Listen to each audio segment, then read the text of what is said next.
Hey tubers, welcome back for another adventure, and I just want to mention in this video, you're about to see a few videos on this Sunl. I published one video about firing it up on the pit bike ignition.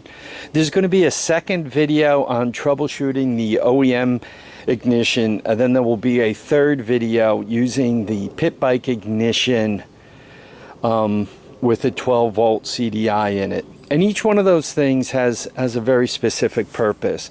First of all, going to the pit bike ignition, the reason why you would do that is if your ignition system is completely hacked up and all you're able to do is get the wires from behind the flywheel, and I show you how to hook them up.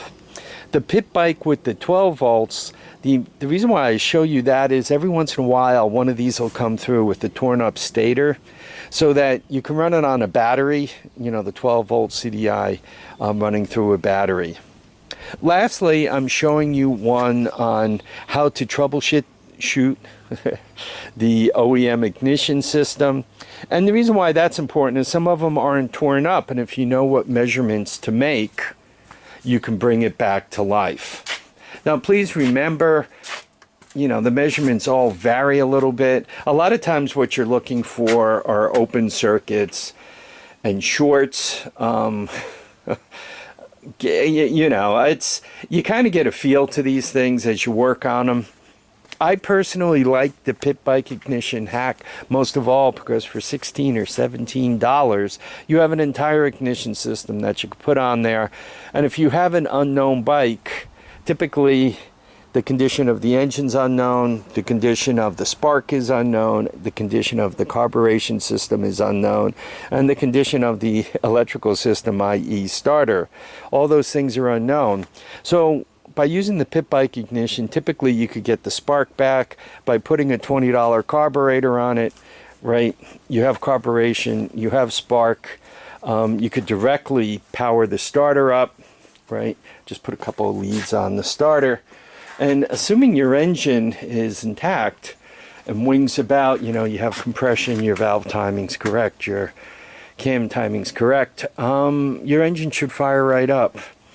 Once you do that and see the condition of the engine, at a lot of times at that point, then there are other decisions to make. What kind of shape are my tires in? Are they good enough, or do I have to pop for a set of tires? What kind of shape is the plastic in? And so forth and so on. It's bad enough if you invest the $16, $17 of a pit bike ignition and another $20 worth of carburetor and air filter, call it $25 worth of carburetor and air filter. It's bad enough if you invest that money plus whatever you have invested in the quad or pit bike and say, oh, this engine turns out it's no good, right? You can always move that pit bike ignition to another bike and move the carburetor to another bike should you find one. I normally like clustering a few of the bikes together. I have a load of 110cc stuff in the world of China, some 125. I have some 150cc GY6 stuff. Then I have the kind of the complete Honda three-wheeler collection. I have a 350X engine. I'm still after that rolling frame. You know, I find most of the Honda stuff and the pit bike stuff get along perfectly well. I have a whole load of this TRX 200SX stuff. So that's the way I normally do things. It just makes it easier for troubleshooting. For if you buy a carburetor, you can kind of hop it around if you're troubleshooting, right? It just makes life easier. If you kind of have like one GY6 and it's not really very good, and then you have a 110cc quad that's not very good, and then you have a 200S that's not very good. I mean, a few of the parts are interchangeable. The ignition's interchangeable. You can interchange the carburetor between the 110 and the 200 if you pop for a PZ27 carburetor.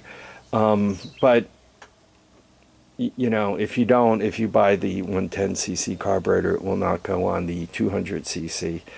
So But anyway, this is just the way I do business. This is just a foreshadow of a few of the videos coming to talk about one. Some of you are interested in this electrical stuff. Some of you are not. I personally recommend kind of watching the videos. Maybe you don't notice something on one, but you notice it on the other. Please watch what my hands are doing. Occasionally I'll be touching a black and red wire and I'll misstate that it's black and red.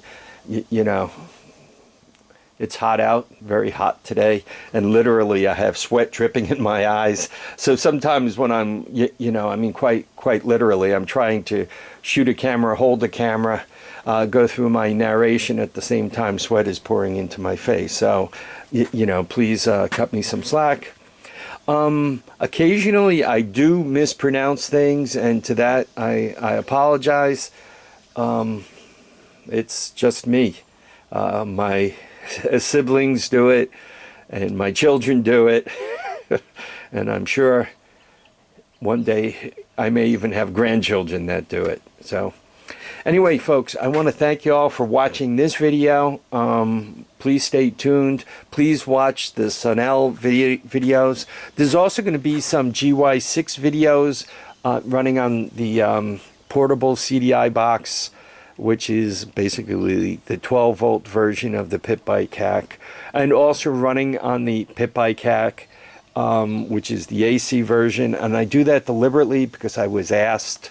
So, and I separated them, 2 separate videos. I did that on purpose too, not to post more videos, but to kind of help people find them. If somebody's interested in AC and I'm droning on and on about DC, you know, a lot of times they, maybe he's not going to talk about AC, and they drop the video, right? And they don't get what they're after out of it. So anyhow, this is the way I'm doing it. You know, I read all the comments, and I have a tendency to remember some of the meaner ones. And there's been a few of them out there.